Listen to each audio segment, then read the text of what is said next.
Embrasse ton arrogance. Tu n'as qu'une seule vie. Toutes ces personnes vivent dans un cinéma dont tu es l'acteur principal. Embrasse ton arrogance. Tout gagnant à un moment de sa vie sera traité de prétentieux, d'orgueilleux, d'arrogant et de tout le reste. Ça fait partie de la vie.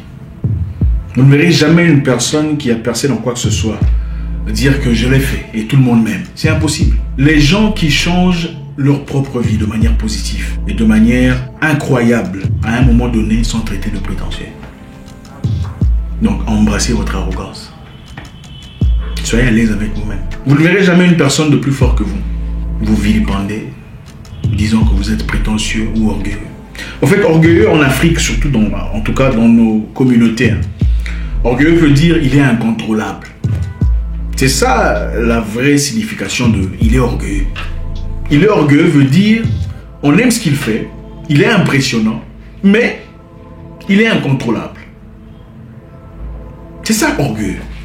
Mais quand vous faites des exploits, vous faites des choses extraordinaires, percez dans un domaine, vous êtes brillant, mais on peut vous manipuler, vous guider, vous diriger. Ah là, c'est un bon petit. Ah, c'est un type bien, on l'aime bien. On peut influencer votre rhétorique, on peut vous guider vers une façon de parler, une façon de vous exprimer. On peut à travers vous passer des messages. Là, vous êtes bon. Mais si vous êtes ferme sur vos propres convictions et ne dites que ce que vous pensez, vous n'exprimez que ce que vous désirez, ou ne vous courbez pas à une certaine pression, là, on vous traite d'orgueilleux. Orgueilleux veut aussi dire, ou arrogant veut dire, une personne qui refuse de s'accommoder aux standards établis d'une nation ou d'une communauté.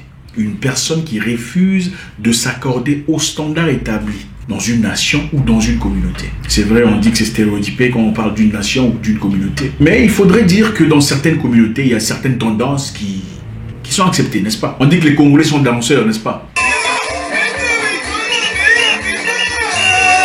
Est-ce que c'est stéréotypé? Certains diront oui. Mais est-ce que c'est faux? Ce n'est pas faux. Les Congolais aiment la danse, ils dansent bien. On connaît tous la musique congolaise en Afrique. On dit que les Camerounais sont comme ça, on dit que les Ivoiriens sont d'une certaine façon, les Sénégalais ou les Nigériens sont de teintes sombres. Est-ce vrai ou faux? Y a-t-il pas des gens de teintes sombres, de teintes foncées chez les Nigériens? Il y en a. Est-ce stéréotypé? Je suis certain que tous les Nigériens ne sont pas tous bronzés. Mais est-ce vrai? Peut-être oui.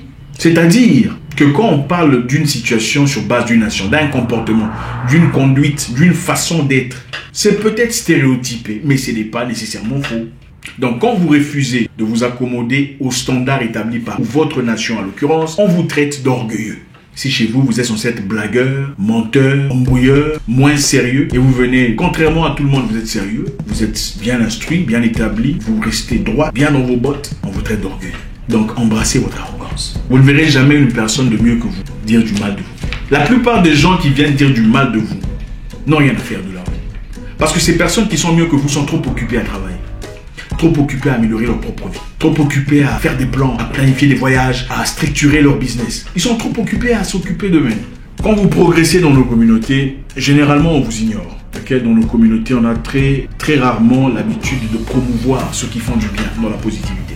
À moins que vous ne soyez allié ou associé à ces personnes, à l'église ou en politique, alors là on parlera de vous.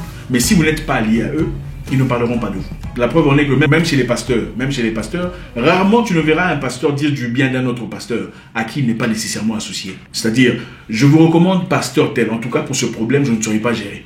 Je vous recommande ce pasteur là-bas, il est plus fort que moi dans ce domaine. Vous ne verrez jamais ça. Vous ne verrez généralement pas un pasteur publier une vidéo d'un autre pasteur à qui il n'est pas associé. Vous ne verrez jamais ça. Quand ils le font, généralement, c'est parce que c'est son pote. Ou ils ont élevé les moutons ensemble quelque part ailleurs. C'est-à-dire, embrassez votre arrogance. Le lion ne s'inquiète pas de l'opinion des moutons. Il ne perd pas son sommeil en rapport avec ce que les moutons pensent. Les lions sont focalisés sur le but, l'objectif, leur proie. Les moutons sont là à faire bé, bé, bé. Dans la nuit, quand vous marchez dans la forêt ou dans la savane, dans la jungle, ceux qui font le plus de bruit sont des moustiques, des mouches, des criquets. Vous ne verrez pas les léopards, les lions et le reste faire du bruit. Concentrez-vous sur vous. Bossez dur, travaillez. Être traité d'arrogant dans certains cas est un compliment en effet. Par exemple, chez les femmes, quand une femme dit « ce gars est arrogant », généralement, ce n'est pas parce que tu es vraiment arrogant. Généralement, ça veut dire « ce monsieur a le courage de dire haut ce qu'il pense, même si ça fait mal aux gens ».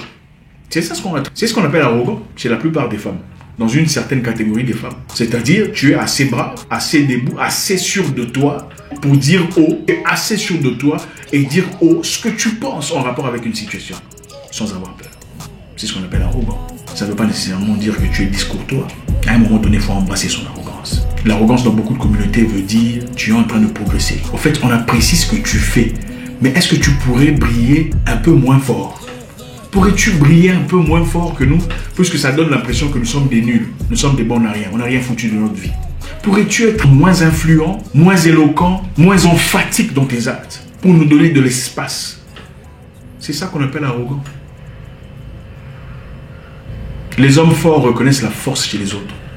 Les hommes forts étudient la force des autres pour leur permettre de devenir encore plus forts.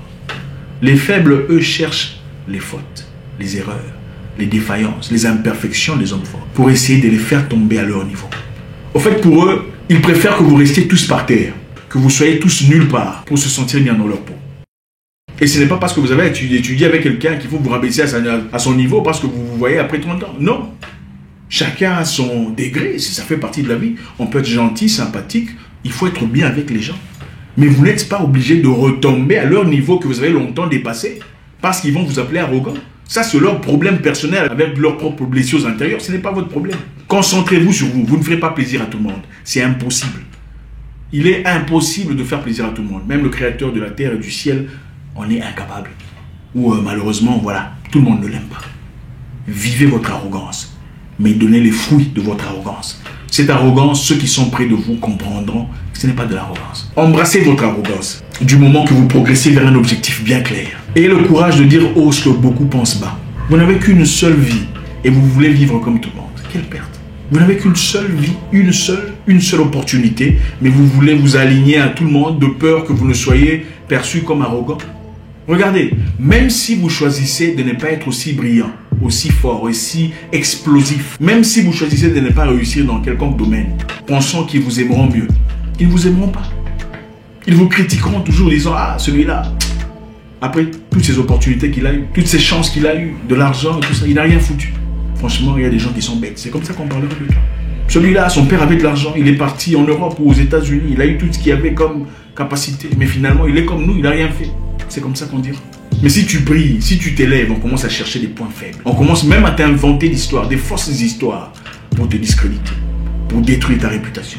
Embrasse ton arrogance. Tu n'as qu'une seule vie. Les gens qui sont véritablement proches de ce que tu es comprendront que tu n'es pas arrogant. Tu n'as pas à te justifier auprès des gens qui ne pleureront même pas le jour de ton décès.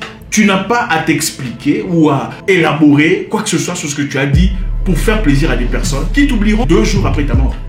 Vis ta vie, c'est ton opportunité. C'est toi qui diriges ton existence. Toutes ces personnes vivent dans un cinéma dont tu es l'acteur principal. Embrasse ton arrogance. L'arrogance dans notre communauté veut dire « je suis trop fort, je suis en train d'avancer avec assurance ». L'arrogance veut dire « il est incorruptible dans ses principes ». L'arrogance dans nos communautés veut très souvent dire « il est incontrôlable ». Il est fort, il est influent, il est incontrôlable et il faut arrêter ça. Et comme il faut arrêter ça, il faut le bombarder des choses négatives, espérant qu'il soit assez sensible pour être touché et arrêter de briller aussi fort. C'est ça ce qu'on appelle arrogant. Dans la plupart des cas, c'est vrai qu'il y a des gens qui sont véritablement arrogants, mais ceux-là certainement ne sont pas... Les vrais arrogants ne reçoivent pas autant... Les vrais arrogants ne reçoivent pas autant d'attention. Les gens les ignorent. Quand une personne est véritablement arrogant, on ne parle même pas de lui, parce qu'on sait qu'il est arrogant. Quand on commence à dire que tu es arrogant, c'est-à-dire on apprécie des choses que tu es, mais on n'aime pas cet aspect de toi trop sûr de toi. Maintenant, pendant que tu embrasses ton arrogance, il faut aussi travailler. Il faut bosser. Parce que l'arrogance sans résultat ne vaut rien. C'est de la fumée. Bosse dur. Assure-toi de toujours être en accord avec ce que tu dis. Assure-toi d'atteindre tes objectifs. Assure-toi de montrer les résultats de ce que tu es. Pas seulement à travers la bouche, mais à travers les actions. Et même si on dit que tu es arrogant, on dira, il est arrogant, mais là-bas, il a acheté un terrain. Il est arrogant, mais tu vois comment il a changé sa situation. Il n'était pas comme ça avant. Le monsieur est arrogant, mais les résultats sont là. Il n'y a pas d'arrogance quand on dit la vérité. Il n'y a pas d'arrogance quand on marche selon la considération qu'on se donne à soi-même. Si vous êtes quelqu'un qui pèse, vous pèsez. Il n'y a pas d'arrogance là-dedans. Si vous vous comportez comme une personne respectueuse, en accord avec ce que vous valez, vous n'êtes pas arrogant. Vous vivez en accord avec ce que vous êtes. Si une personne pense vraiment que vous êtes arrogant, demandez-lui de vous appeler. Comme ça, vous allez en parler. S'il n'a pas votre numéro, peut-être qu'il n'a pas assez d'éléments pour penser que vous êtes arrogant. Je vous souhaite une excellente journée. Au revoir.